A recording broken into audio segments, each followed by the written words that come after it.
अल्हम्दुलिल्लाह रब्बिल आलमीन वला तक़ुल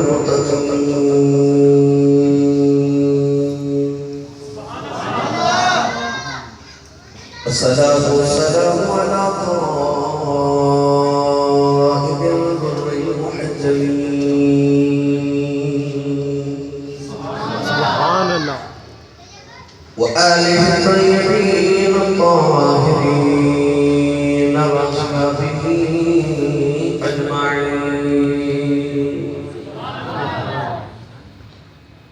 अम्मा बअद फ़अऊज़ु बिल्लाहि मिनश शैतानिर रजीम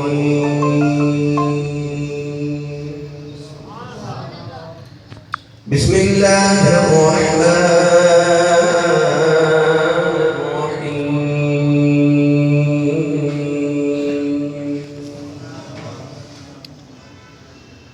सुब्हानल्लज़ी अस्रा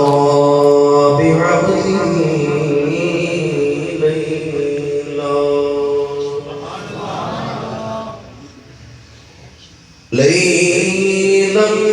من المسجد الحرام إلى المسجد الأقصى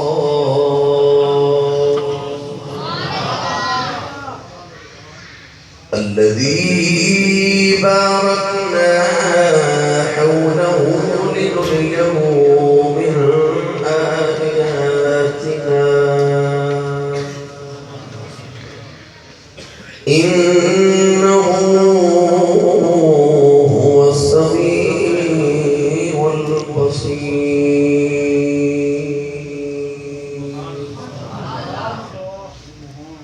قال الله تبارك وتعالى في شان حبيبه مخبرا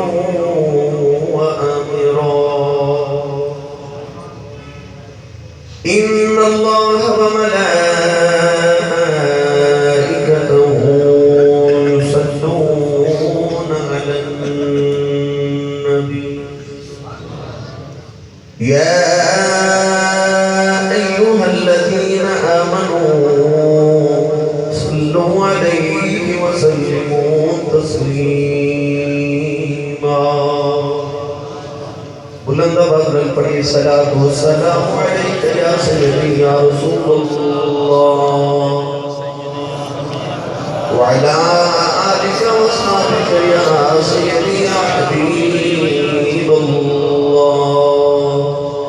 अस्सलातु वस्सलामु अलैका या सय्यदी या शफीअल मुज़निबीन व अला आलिका व अस्हाबिका या सय्यदी या रहमतल लिल आलमीन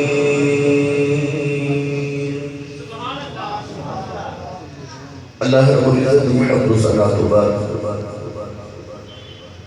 अलैहि सलाम बारगाह से गजल दिया महबूब की बिलिया शाफी रुज़ जज़ात की कम शफी मुअज़्ज़म